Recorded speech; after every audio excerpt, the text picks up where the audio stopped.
يا صباح السعادة، ازيكم حبايبي؟ معاكم ماري أنور. جاي لكم النهارده بأكلة جامدة جدا، تعتبروها بقى غدا عشاء تقدموها على سفرة رمضان بمكونات بسيطة قوي موجودة في كل بيت. لفايف الجلاش التركي عملناها بمكونات موجودة في البيت، بس يكون عندي الجلاش ده كنز بنعمل بيه حاجات كتيرة جدا. يلا بقى ادخلي معايا الفيديو وشوفي ايه المكونات دي واعتمديه على سفرة رمضان، هتنفعك جدا جدا وكمان حلوة خالص. حشوة عندك بقى ايه الموجودة عندي في تلاجتي؟ انا لقيت عندي 5 صوابع سوسيس مركون كده في الفريزر، قلت اعمل بقى الصينية الخطيرة دي. زي ما قلت لكم اول الفيديو عملناها بمكونات موجودة في البيت. تمام كده. طبعا جبنا كده بقى قلاية نزلنا عليها البصل عندك الكمية اللي انت عايزاها، قطعنا قطع صغيرة بشوية زيت وشوحناه لحد ما دي المعنا. انا مش عايزاه يكون فيه لون خالص، انا عايزاه يكون دبلان. ادي بقى ال5 صوابع سوسيس، بصوا عاملين مشكلة في الفريزر. قطعناهم كده حلقات ونبدأ نشوح بقى السوسيس مع البصل بتاعنا. صدقوني انت ممكن تستغلي اقل مكونات في بيتك تعملي بيها وجبات حلوه جدا جدا. بما ان بقى الحياه غلا، طبعا يعني ايه، حاولي تلمي الدنيا لها مثلا كسحور، ممكن تضيفيها على وصفتك في شهر رمضان، حلو قوي في العزايم مع بعض الوجبات. وممكن كمان تعمليها في اللانش بوكس لاولادك المدرسه، حلو قوي. بس اهم من ده كله لازم يكون عندك جلاش. انا واحده من الناس عامله درج مخصوص في السمبوسه والجلاش، كميه كبيره بتنفعني ليل نص ليل، حلو قوي، حلوه وحيده. عايزه اقول لكم بقى ضفنا، احنا بنتكلم كده، ضفنا على السوسيس والبصل طماطم مخليه من الميه والبذر، وكمان فلفل اسود وتوم باودر. نبدا بقى نشوح كده كل شويه فيه لحد ما احس ان السوسيس خد طبقه كده، يعني دخل في السوا. تمام كده، الريحه مش قادره اوصف لكم. هنا بقى معانا مكون برضو مهم جدا، هي معلقه صلصه هنحطها تديها كده لون وتخلي كل المكونات متماسكه ببعضها، يعني ما تفكش مني انا وباكلها. واظبط بقى ملح كده. وما انساش برضو انا هحط برضو حبه حاجات كده زي فلفل اخضر مثلا، عندك بقى فلفل الوان حطي، فلفل اصفر حطي، ايه موجود عندك. عايزه تخليها سبايسي حطي نص قرن فلفل حار. تمام. انا عشان عندي اطفال بستكفى بكده. كده خلاص اسيبها بس تبرد، يلا مع بعض نكمل وصفه. وتاني مكون معانا وهو اساسي الصوص او التشريبه اللي هزقي بيها الجلاش عشان يطلع معايا بالجمال زي ما شفتوا اول فيديو. هجيب كوبايه كده ميه سخنه شويه وانزل عليها بمكعب مرق. انا كده بعمل شوربه لاني ما عنديش شوربه ولقيت اللبن عندي كمان خالصه. دوبت كده المكعب المرق الدجاج في الميه السخنه او ميه دافيه بالشكل ده. وهنا هنزل عليه ب4 معالق زيت وب3 معالق دقيق منخولين. تمام. كل ده على كوبايه ميه دافيه. وهنزل بقى بالايه، بالمعايا بالثوم باودر والبصل باودر والفلفل الاسود والملح.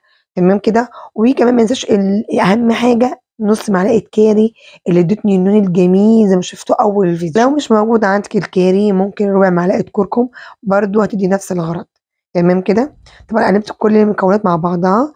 هنا بقى معايا مكون مهم جدا جدا، وهي نص معلقه البيكنج باودر، دي اللي بتخلي الجلاش مقرمش وكمان مورق من جوه. وبكده انا جهزت صوص التشريبه، يلا مع بعض نكمل وصفتنا. وهنجيب الصينيه بتاعتنا بقى ايا كانت بقى بايركس جرانيت ايه الموجود عندك، بس انا بحب البايركس بيخلي شكل الاكلات دي حلوه قوي. حطينا فيها جزء من الصوص وفردنا فيها، ونبدا بقى نشتغل في الجلاش بتاعنا. ادي لفه الجلاش بتاعتي، بستخدمها كعرض مش كطول حسب مقاس الصينيه بتاعتي. وادي الحشوه بتاعتنا جاهزه. بجد شكل الحشوه جميله جدا وريحتها حلوه قوي. هنمسك ورقتين جلاش مش ورقه واحده، ونفردها مع بعض بالشكل ده، ونبدا نسقيها بصوص التشريبه بس على خفيف، يعني ما تكتروش علشان ما بقاش ايه معجن معاكم، كده على خفيف. واتني حوالي 5 سنتي من لفة الجلاش من قدام عشان تقدر تتحمل معايا الحشوة اللي هحطها عليها. شايفين كده قربتها لكم. هنحط بقى الحشوة ترصيها بقى بالطول كده. تمام كده. وتسيبي الطرفين فاضيين، هقولكوا ازاي بس تابعوني. صدقوني الوصفة جميلة، ما بتاخدش وقت، انتوا ممكن تجهزوها في رمضان تحطوها رف في التلاجة وتسووها وقت الفطار. حلو قوي. بصوا كده خلاص لفيناها. شوف بقى العظمه دي. هنجيب بقى الصينيه نحطها على الطول نحطها عرض زي ما انتوا عايزين. بصوا كده. تمام. لك واحده كمان، بصوا كده هتنيها مع الطرف واحط الحشوه كده بالطول ارصها. بس هنا انا صغرتها شويه عشان ارصها بالعرض مش بالطول. ده شكلها.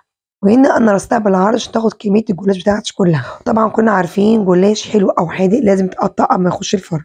ولع الفرن على 180 وهندخلها على الرف الوسطاني. اما ادخلها كمان لازم اديها باقي صوص التشريبه. انا كنت عامله كوبايه واحده بس، هحط كل الكميه وابدا ازقي بين الفتحات وبين التقطيعات. تمام. هنا بقى هعمل خطوه انا هعملها زياده من عندي، طبعا دي مش اجباري دي اختياري. انا هبشر عليها جبنه موتزاريلا او جبنه شيدر الموجوده عندي. تديها برضو قيمة غذائية حلوة أوي لأولادنا.